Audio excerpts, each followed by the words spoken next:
Bonjour tout le monde, mon nom est Julien Brault, cofondateur de Art Bacon. Aujourd'hui, je vais vous parler de l'entrée en bourse non conventionnelle de Slack.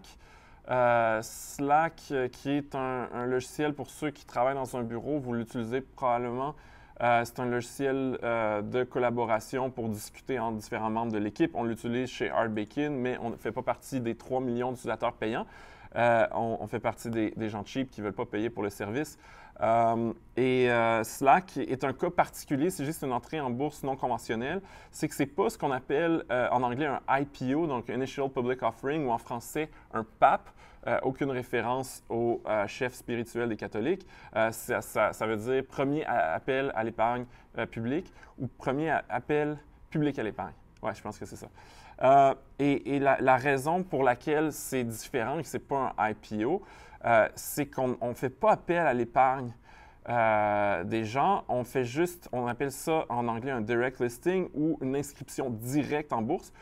Donc, plutôt qu'aller chercher de l'argent pour investir dans la compagnie, la faire grandir, on fait juste s'inscrire en bourse et commencer et permettre, dans le fond, aux actionnaires actuels, donc les investisseurs en capitaux de risque qui ont financé Slack jusqu'à aujourd'hui, jusqu'à une valorisation dans les marchés privés de 7 milliards, mais ces gens-là veulent sortir, veulent vendre leurs actions, faire de l'argent.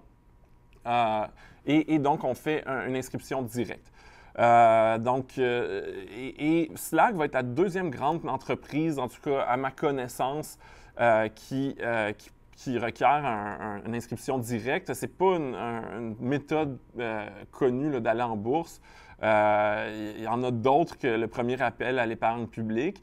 Il y a par exemple ce qu'on appelle les reverse mergers, mais on ne va pas parler de ça aujourd'hui. S'inscrire directement en bourse, c'est très, très rare. Slack n'est pas le premier, il y a eu Spotify. Ça fait beaucoup parler à l'époque, qui a fait une entrée en bourse de la sorte. Et là où ça diverge, c'est que je vais vous expliquer un peu qu'est-ce qui arrive quand une entreprise fait un IPO. Premièrement, elle va recourir à un preneur ferme, qui est une banque d'investissement, comme mettons un Morgan Stanley ou un Goldman Sachs aux États-Unis. Et ensuite, le preneur ferme va en fait vendre à ses meilleurs clients, puis il va vendre à d'autres clients institutionnels ou des gros clients l'action. Il va avoir tout ce qu'il appelle un roadshow. Donc, on va aller voir plein d'investisseurs, on va leur dire, on va leur faire des belles présentations, on va leur dire est-ce que tu veux des actions, et on va vendre un paquet d'actions en prévision de l'entrée en bourse. Et le jour où l'action commence à se négocier sur le marché boursier, sur le New York Stock Exchange, le Nasdaq, la Bourse de Toronto, eh bien, les actions qui sont mises en vente sont principalement le fait des gens qui l'ont acheté durant à l'avance, donc les riches clients qui ont eu l'opportunité de se faire offrir des actions, et du preneur ferme, la banque d'investissement qui va aussi vendre une certaine partie. Et tout le processus est relativement contrôlé par ces banques d'investissement-là qui vont aussi s'assurer que le prix n'est pas trop volatile à l'entrée en bourse et d'où l'idée de tout le processus de vente. Donc, on a déjà une bonne idée de comment le marché valorise l'action. Avec une inscription directe, le danger, c'est que, souvent, il ne va pas avoir de lockdown ou de restriction à la vente auprès des actionnaires actuels. Il peut en avoir. Je ne connais pas le code Slack exactement. Et le rôle du preneur ferme, la banque d'investissement qui dirige le processus, est beaucoup plus limité, de sorte que ça pourrait potentiellement tourner dans un sens comme dans l'autre, donc d'être très volatile, l'action pourrait chuter, augmenter rapidement. Et on aime toujours ça, des IPO quand l'action monte rapidement, mais ce que tout le monde déteste, c'est des actions qui chutent. Et c'est pour ça que traditionnellement, on n'en faisait pas. L'avantage pour les entreprises, c'est que les frais des preneurs fermes, dans le cas de Spotify, ils ont payé 36 millions de frais. Là, ça a l'air très, très cher. Pour vous et moi, 36 millions, ça serait une belle fortune. Ce n'est pas un frais. Mais dans un appel public à l'épargne, on va aller chercher des centaines de millions. Un frais de 36 millions, c'est relativement peu, en fait. Donc, les entreprises vont aller économiser de l'argent et on pourrait voir ça de plus en plus, des inscriptions directes, parce qu'il y a plein d'entreprises qui font des revenus incroyables. Tu sais, je le disais au début, le Slack a 3 millions d'utilisateurs payants.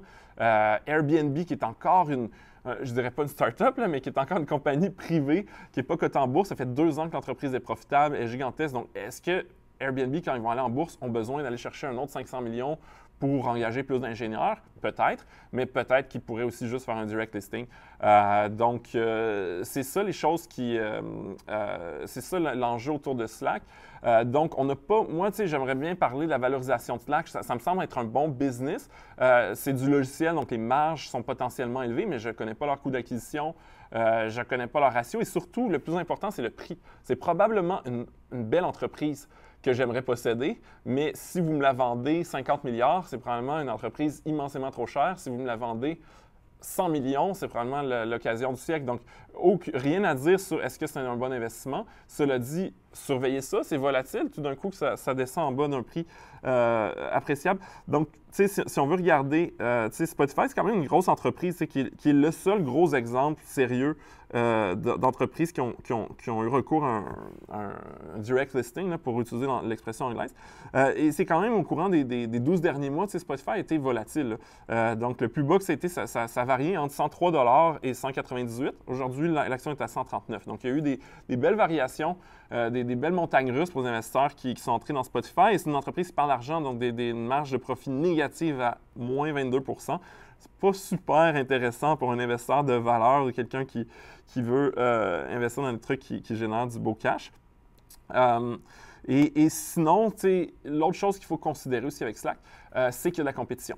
Je pense que le joueur le plus agressif, selon moi, c'est Microsoft qui avait déjà un logiciel de collaboration, mais qui a lancé, je pense, Microsoft Teams, que la presse a surnommé le Slack Killer carrément.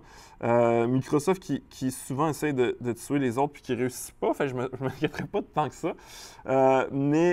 Donc, c'est une belle entreprise Microsoft. Cela dit, on ne peut pas comparer les ratios de Microsoft à Slack. Pour Microsoft, la collaboration, ça doit être 1% de ses revenus ou moins, probablement moins.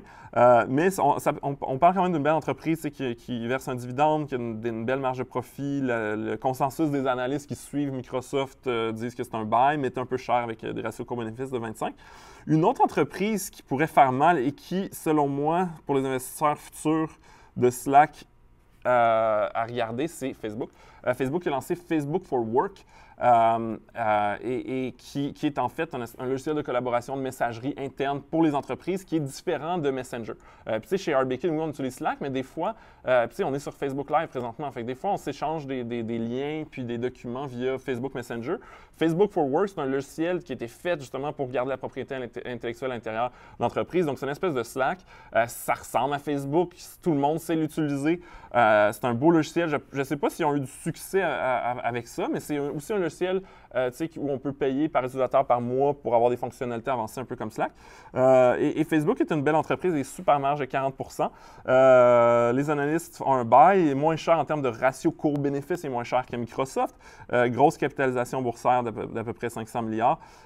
Donc, Facebook, à regarder, souffre dans le coup de Slack. Donc, c'est à considérer quand vous investissez dans Slack. Est-ce qu'ils vont se faire manger leur lunch? Tu sais, Slack a pratiquement tué Snapchat, qui est coté en bourse aussi d'ailleurs, en les copiant. Donc, moi, j'aurais plus peur en tant qu'investisseur de Slack de Facebook que de Microsoft.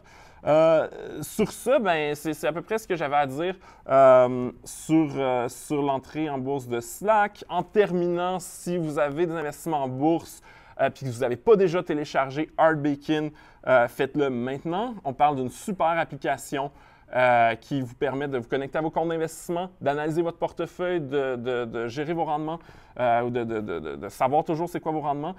Si vous n'avez pas encore investi en bourse, on a une super offre, hardbacon.ca/Desjardins. Ça vous permet de commencer à investir en bourse avec notre application, notre cours en ligne sur l'investissement et sans aucun frais.